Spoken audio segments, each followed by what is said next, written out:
Salut mes VIP. Aujourd'hui, nous allons parler de 5 raisons et difficultés pour lesquelles les couples ont les problèmes dans les foyers et même les couples chrétiens et qui affectent les enfants sans que ceux-là ne s'en rendent même compte. L'impact sur les enfants. Numéro 1. Le silence émotionnel. On n'en parle pas fréquemment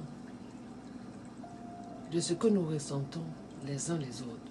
Nous arrivons à l'église, nous avons le sourire devant les gens le dimanche.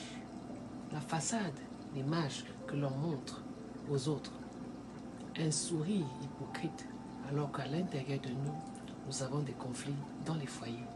Comment les résoudre? Surtout l'impact sur les enfants. Et sortant de l'église, on se dit que tout va bien. On s'est pardonné. Je ne pense pas. Mais cette hypocrisie-là, les enfants grandissent avec et ils marchent avec dans leur cœur. Et beaucoup grandissent avec ces blessures intérieures qu'ils ont vues les parents chrétiens vivent avec dans l'hypocrisie. La question que l'on se pose, qu'est-ce que les gens diront? Surtout dans un couple chrétien. Les gens ne disent pas la vérité, les gens vivent dans l'hypocrisie, dans les foyers, sans se mettre à la place des enfants. Est-ce que vous vous posez les questions de savoir les souffrances des enfants dans ce couple en difficulté? Comment s'y prendre avec les enfants? Il faut parler aux enfants avec sagesse, selon les âges.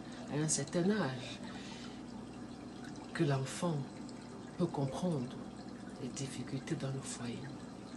C'est pour ça que beaucoup, quand ils grandissent, ils ont des blessures non guéries. Et la même manière qu'ils ont vu les parents vivre, ils vont copier la même chose. C'est pour ça que vous allez voir certains jeunes hommes aujourd'hui, quand ils se mettent en couple, ils n'ont pas de l'affection pour leur femme. Ils vivent pour vivre, parce qu'ils n'ont pas vu l'exemple chez leurs parents. Alors, je vais vous donner des outils avec mon équipe. Si vous voulez approfondir cet enseignement, contactez mon équipe. Nous allons faire le reste. Partagez ce message. Be blessed.